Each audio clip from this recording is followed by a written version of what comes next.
Hey guys, I'm going to do a review of Ghost Lop for the Neo Geo MVS.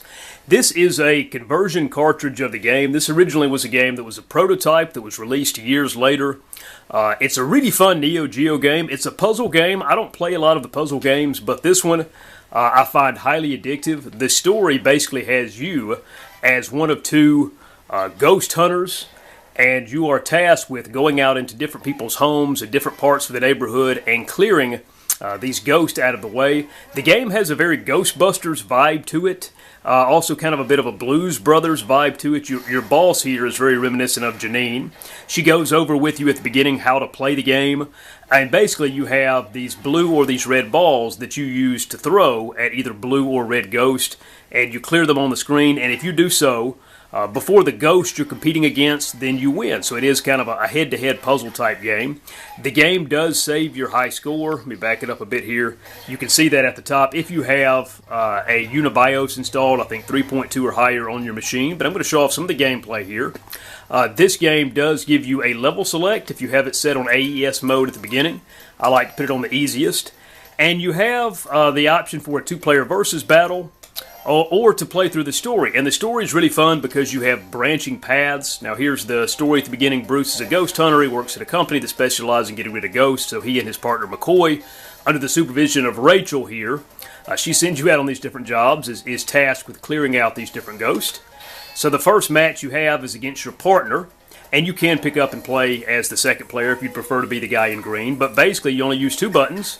The A button throws the red ball, and the B button throws the blue ball.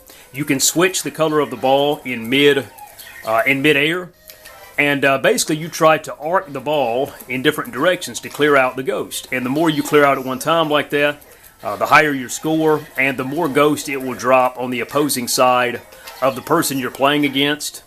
And what I really like about this game, it's a really easy pick up and play puzzle game because you have this line that you see there that tells you exactly the trajectory of where the ball will go, and I love that. There were some other games, I think, Puzzle de Pon and Bubble Bobble, that were similar to this game, but they didn't always give you that consistent line. There might have been like a power-up that gave it to you, but this one, that line is always there, so you know where the ball will go. Makes it really fun.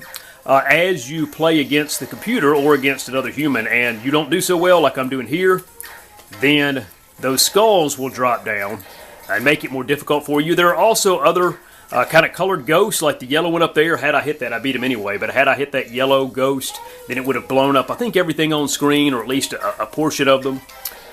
So it's a fun game. You really get into it once you figure out how to change that ball color in the air.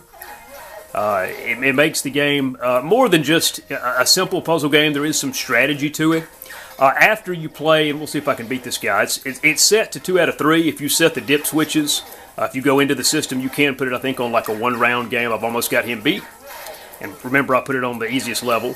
But you get choices. So after I beat him, and I've beaten him now, after you beat them, you'll see here, you get a grade based on how you did in your 2 out of 3 levels, and that determines your point total. I think it saves your top 5 high scores in this game.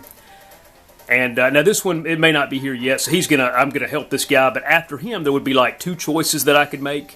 I could go help this girl or go help that guy. So it does kind of give the game some replay value, where you can go back in and you take a different path that you didn't take last time. The game has really great, colorful characters, ghost characters. There's a lot of humor in the game. In fact, it's really big on kind of the humorous side of this. It's not obviously a game, despite having ghost in the title.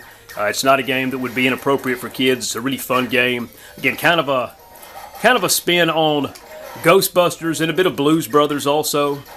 But anyway, if you're looking for something different, there's a handful of puzzle games for the Neo Geo. I've played a lot of them. This one, to me, is my favorite. It's the only one I currently own, and it's one I'll come back to from time to time to see if I can clear the game in 1 credit, which you can do with a bit of practice and just to try to beat your high score. But anyway, guys, that's it. If you want to check out some more Neo Geo reviews, I've got a few others, and I'm going to continue to make a few more. But thank you for watching. I hope you have a great day, and God bless.